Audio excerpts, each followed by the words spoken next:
देवियों सज्जनों, मुझ पर भी एक बार उनकी दया दृष्टि पड़ी। जीवन में एक बार ऐसा दौर आया जब मैं बैंकरप्ट हो गया, दिवालिया हो गया।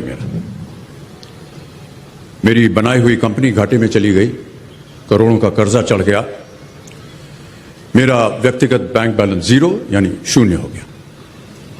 कमाई के सब जरिए बंद थे और सरकार की तरफ से घर पर कुर्की के छापे लग गए। ये बात धीरूभाई को पता चली। बिना किसी से पूछे या जाने उन्होंने अपने छोटे बेटे और मेरे मित्र अनिल से कहा, इसका बुरा वक्त है, इसे कुछ पैसे दे दो। अनिल ने मुझे आकर ये बताया,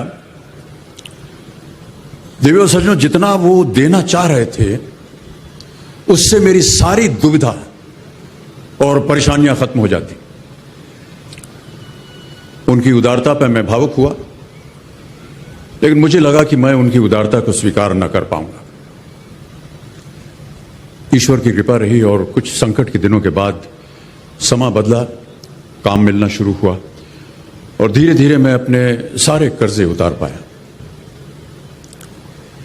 एक शाम धीरूभाई के निवास स्थान से इवेंट पर एक दावत के अवसर पर मुझे भी आमंत्रित किया गया।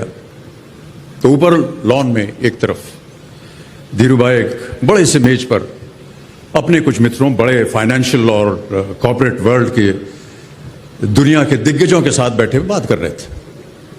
मुझ पर नजर पड़ी तो मुझे बुलाया और कहा, यहां मेरे साथ बैठो। मुझे बड़ा अजीब लगा। मैंने क्षमा मांगी और कहा, मैं उधर अपने मित्रों के साथ बैठा हूं, वहीं ठीक हूं। उन्होंने जिद की और बैठा लिया मुझे। फिर अपनी उस दिग्गजों की महफिल में उन्होंने कहा,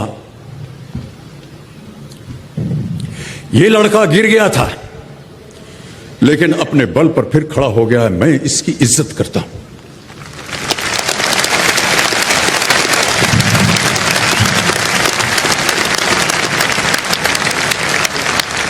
उनका ये व्यवहार और उनके वो शब्द मेरे लिए उस धनराशि से हजारों गुना ज्यादा मूल्यवान थे, जितना कि वे मुझे मेरी संकट से बाहर आने के लिए देने के लिए तैयार थे। ये उनका व्यक्तित्व है।